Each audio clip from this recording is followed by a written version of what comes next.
ternyata di balik itu semua, ya kan, karena Bencok juga sempat bicara dengan seorang petinggi yang terkenal di negeri ini. Aduh, saya nggak bisa bantu ini karena kepentingan Jokowi. Ada sahabat Jokowi untuk mengambil alih Golkar.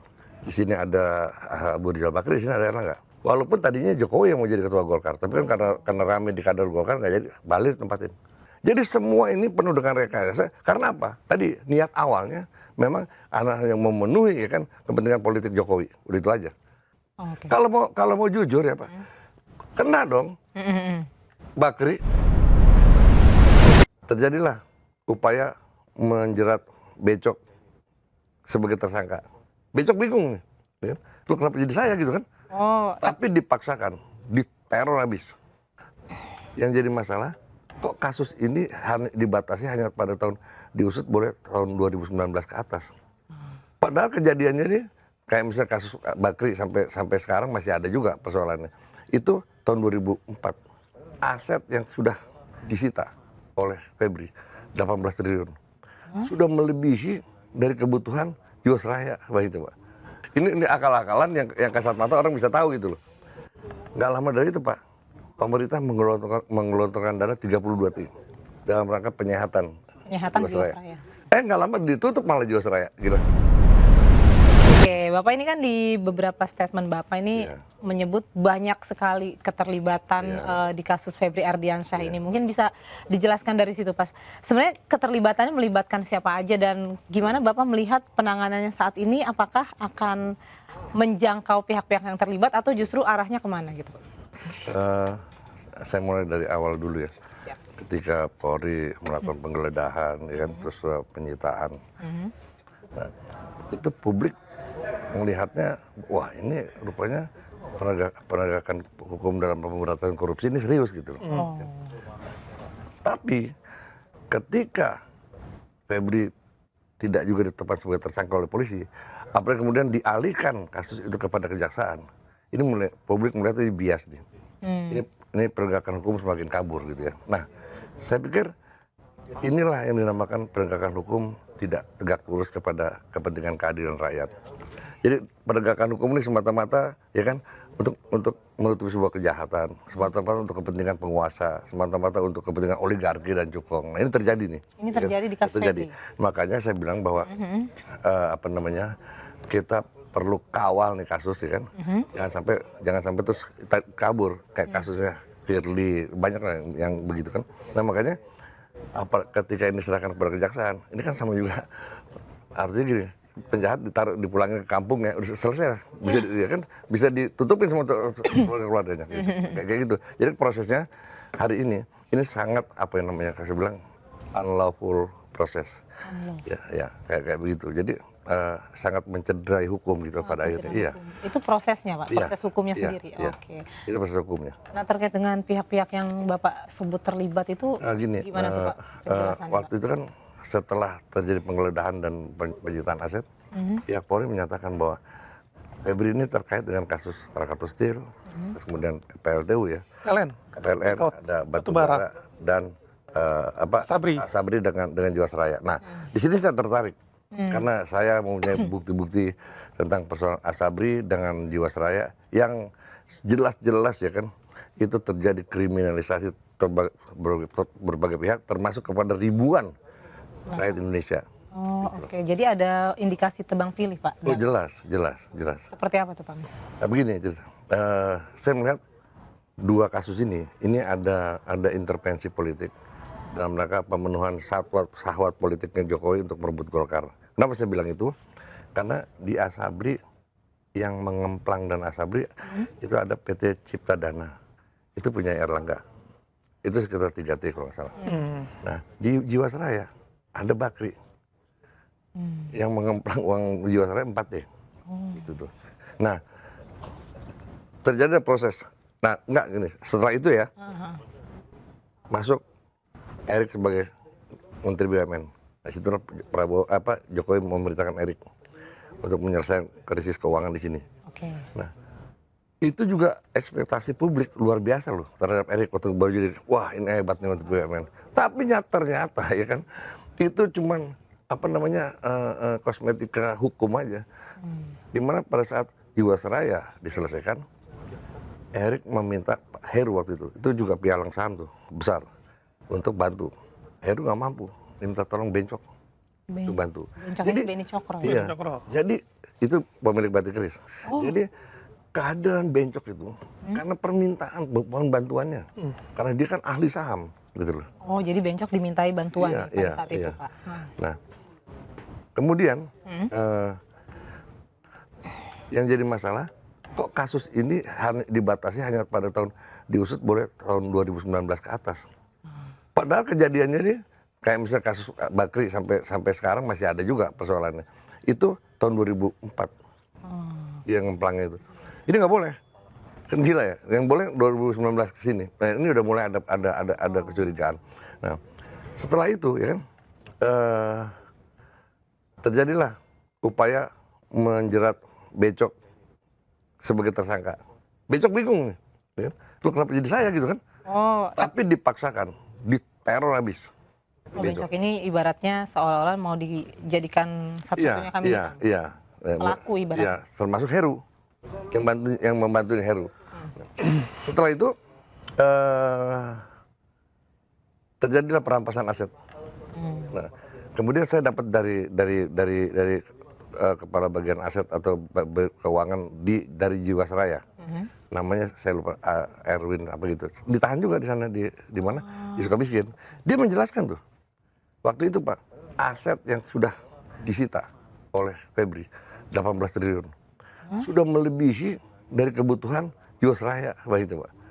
Bayangin ya. Aset yang disita dari kasus Jiwasraya melebihi dari persoalan keuangannya Jiwasraya. Oke. 16T. Pada waktu itu Jiwasraya kan dianggap rugi. Iya, merugi dan kemudian 16 triliun. krisis gitu Tapi ya. aset yang disitanya justru 18 triliun. 18 triliun, udah lebih. Berarti sebenarnya bisa nutup dong, Pak? Bisa. Nah, Tapi itu nggak terjadi. begini, sebentar ya. Yang lucu yang menarik nih. Ini akal-akalan yang kasat mata orang bisa tahu gitu loh. Nah, kepala bagian keuangan ini ngomong sendiri. Kemudian nggak lama dari itu Pak, pemerintah menggelontorkan dana 32 triliun dalam rangka penyehatan Jiwasraya. Nggak lama ditutup malah Jiwasraya, gila. Artinya uang 32 triliun yang untuk penyehatan itu 50 sama 50 sama aset ya. Dikata kemana? Saya tanya sama kemana tuh duit Pak? Tanya Becok kemana uangnya? Itu dia Pak, yang raib nggak jelas. Coba bayangin, itu uang segitu banyak raib nggak jelas dan tidak ada penanganan hukum.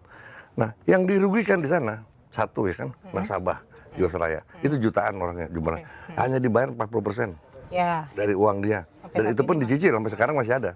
Kedua, pegawai Jiwasraya itu sama sekali tidak dikasih pensiun Bang itu. Dilepas begitu aja. Nah, ini ribuan orang tuh kan. Nah, ini persoalan Jiwasraya. Kemudian persoalan Asabri. Asabri. Nah, Asabri. Kalau ada data boleh sambil. Iya, nanti ada sini. Buka dulu datanya. Boleh, silakan. Ya.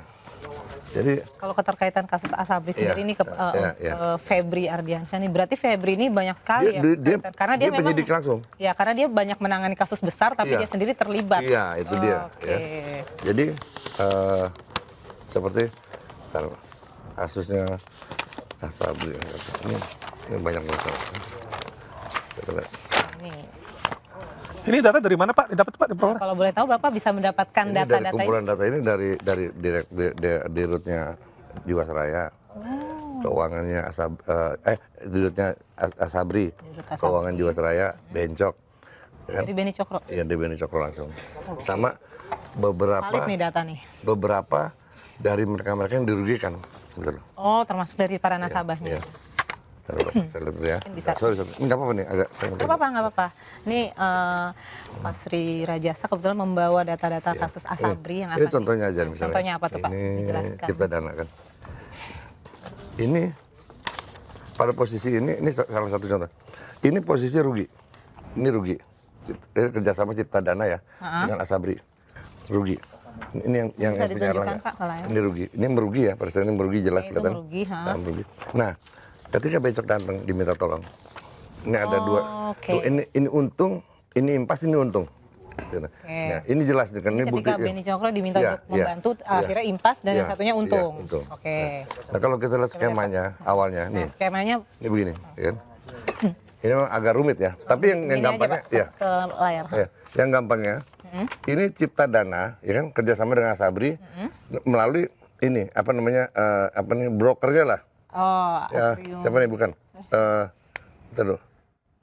Ini apa ya? Mana? Ini Haris itu ya bukan? Haris Sutanto ya? Haris Nih, Sutanto, Ini oke. dia. Oke. Ya. Akhirnya terjadi deal karena produknya ini dipakai sama Asabri. Oke. Produknya apa namanya? Reksadana. Mm-mm. Merugi tadi Merugi. ya kan, Nah, merugi yang kan, awal. merugi. Nah, setelah karena direktur Asabri sering kali minta tolong Bencok, karena Bencok kan punya perusahaan saham. Nah, merugi, datang Bencok memperoleh keuntungan. Gitu. Oke. Nah, tapi dari pihak kejaksaan, gambaran umumnya nih, gambaran ini ya, cara kejaksaan menetapkan itu kerugian. Misalnya nih, Asabri beli ini 1.000, Oke. dijual lagi 1.100, untung 100 kan? 100. Terus dia beli lagi ini 1.000 juga, 1.000. jualnya 1.100. Terus dia beli lagi 1.000, dijual 1.100, untung ya, untung lagi 100, untungnya 300 kan. Tapi kejaksaan membaca kerugiannya 3.000, bayangin. Sehingga Modal awalnya dibaca sebagai kerugian. iya, coba bayangin. Dan itu sangat tidak masuk akal. Karena apa? Begitu di dalam proses persidangan dinyatakan Asabri mengalami kerugian 22 triliun. Dari mana? Orang aset dia aja yang dimainkan saham cuma 4 triliun. Coba bayangin. Nah, Direktur Asabri bilang pada tahun Legend Sony itu sama Majen Adam Damiri. Ya. Padahal pada tahun yang sama, ya kan, sesuai dengan tuduhan itu kan, Asabri untung 3 triliun. 3 triliun. 300 itu saya hitung kan, Iya, 3 triliun coba bayangin. Oke. Nah, dari mana kerugiannya? Dan itu nggak dilihat oleh hakim sama jaksa. Keterangan-keterangan itu. Nah, ini kan sesuatu yang saya pikir ini luar biasa kejahatannya. Udah Karena, kesengajaan. nah, ternyata di balik itu semua, ya kan, karena Bencok juga sempat bicara dengan seorang petinggi yang terkenal di negeri ini. Begitu dia lapor situ, aduh, saya nggak bisa bantu ini karena kepentingan Jokowi. Nah, disinilah kelihatan bahwa ada sahwat Jokowi untuk mengambil alih Golkar. Di sini ada Abu Rizal Bakri, di sini ada Erlangga. Ini ketua sama penasehat kalau nggak salah. Ya kan? Tersandra. Dia tidak dikenakan hukuman, tapi dia tersandra. Terus, oke, Akhirnya dapat.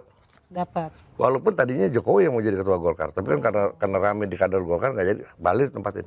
Tapi Joko Chandra, Beni Cokro. Beni Cokro, sorry. Beni Cokro sendiri sekarang kondisinya gimana sih Pak kalau kita Oh iya, dia sih Kan tetap Bapak sering ketemu. tetap dia akan melakukan perlawanan. Tetap akan? Iya, yang jelas bahwa posisi yang tidak salah dia bilang itu. Terus kemudian pelaku begini, nggak ada cara lain.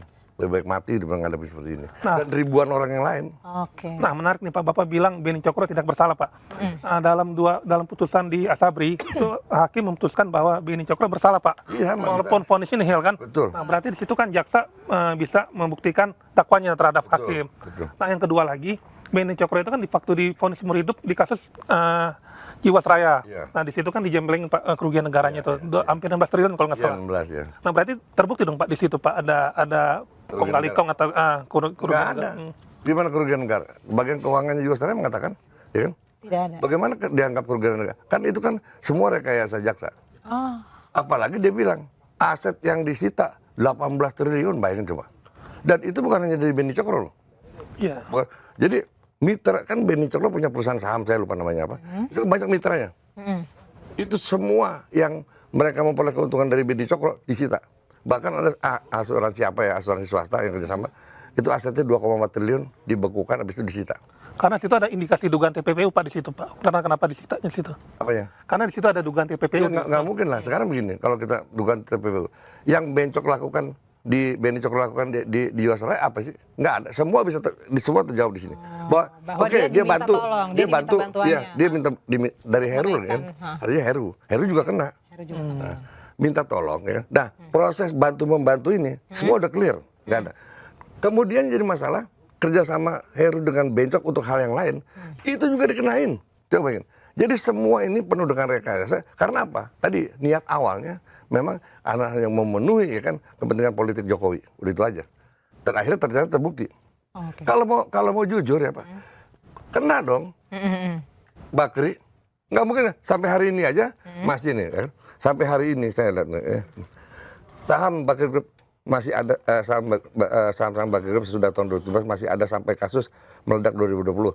Nilainya sesudah turun pun baru mencapai 1,1 triliun lebih. Artinya lebih dari 2% portofolio Jiwasraya ada di Bakri Group.